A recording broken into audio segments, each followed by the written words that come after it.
السلام عليكم ورحمة الله. لنا عودة بعد غياب طويل. أولا وقبل كل شيء أحب أن أقول للجميع مبارك عليكم الشهر الفضيل، وكل عام وأنتم خير وصحة وسلامة يا رب. شهر رمضان شهر العبادة وطلب الغفران.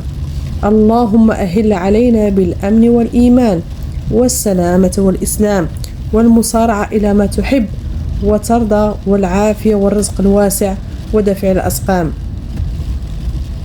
اللهم ارزقنا صيامه وقيامه وتلاوة القرآن فيه.